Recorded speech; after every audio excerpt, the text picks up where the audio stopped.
सालों पहले रामनगर गांव के पास के घने जंगल में राजू नामक तांत्रिक रहता था। उसे अपनी विद्या और ज्ञान पर खूब घमंड था। उसका कहना था कि वो चाहे तो सभी को अपने काबू में कर सकता है। साथ ही तंत्र विद्या की मदद से किसी को जान से मारने की कला भी उसे खूब आती थी। उसी दौरान रामनगर गांव के युवा एक एक करके गायब हो रहे थे।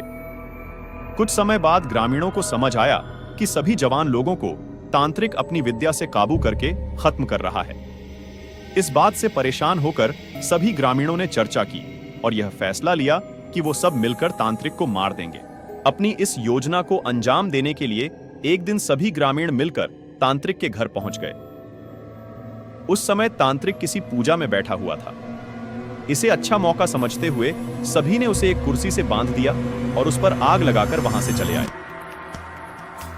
ग्रामीणों के मन में हुआ कि तांत्रिक उसी आग की लपटों में झुलस जाएगा और उससे उनका पीछा छूटेगा। हुआ भी ऐसा ही। करीब 4 से 5 साल तक सभी लोग अपने गांव में हंसी खुशी रहने लगे। अचानक एक दिन 4 लड़के अपने शहर से घूमने के लिए कहीं जा रहे थे। तभी बीच में रामनगर गांव पड़ा। रात बहुत हो चुकी थी तो उन्हें लगा कि थोड़ा वक्त यही गुजार लिया जाए। चारों लड़के रामनगर के जंगल में ही रुक गए। उन्हें जंगल में कुछ घूमने का मन हुआ तो वो आगे बढ़ने लगे और बढ़ते बढ़ते तांत्रिक जहां रहता था वहां पहुंच गए। पूरे घर में मकड़ी के जाल लगे हुए थे।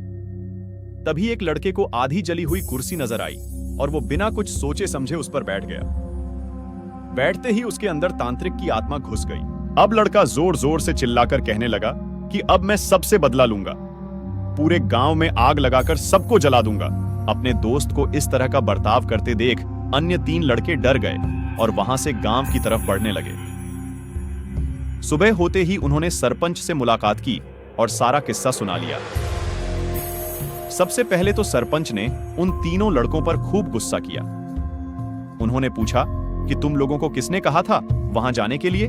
सरपंच को गुस्सा करते देख लड़कों ने कहा कि आप हमें माफ कर दीजिए, लेकिन हमें अपने दोस्त को बचाना है, कुछ तरकीब बताइए। थोड़ी देर सोचने के बाद सरपंच ने कहा, अगर वो लड़का कुर्सी से उठता है और खुद को आग लगा लेता है तो शायद तांत्रिक की आत्मा उसे छोड़ दे। सरपंच ने यह बात कही ही थी कि जिस लड़के पर तांत्रिक का भूत घुसा था वो कुर्सी के साथ उड़ता हुआ गांव पहुंच गया। अपने दोस्त को इस हालत में देख उन तीनों लड़कों ने सबसे पहले जाकर उन लोगों से मुलाकात की जिन्होंने तांत्रिक की कुर्सी पर आग लगाई थी। उनसे बात करके सभी लड़के उन्हें अपने दोस्त के पास लेकर चले गए। जैसे ही उनके दोस्त के अंदर बैठे तांत्रिक ने कुर्सी पर आग लगाने वालों को अपने सामने देखा, उसे बहुत गुस्सा आया। गुस्से में तांत्रिक कुर्सी से उठा और उन लोगों पर हमला करने लगा। तभी उन तीनों लड़कों ने तांत्रिक की उस कुर्सी पर आग लगा दी। कुर्सी पर आग लगते ही तांत्रिक उनके दोस्त के शरीर को छोड़कर चला गया। कहानी से सीख, जीवन में हर काम सोच समझकर करना चाहिए। साथ ही दूसरों की सलाह पर अच्छे से काम किया जाए तो समस्या से मुक्ति मिल सकती है। दोस्तों, अगर वीडियो अच्छे लगे तो एक लाइक जरूर करना।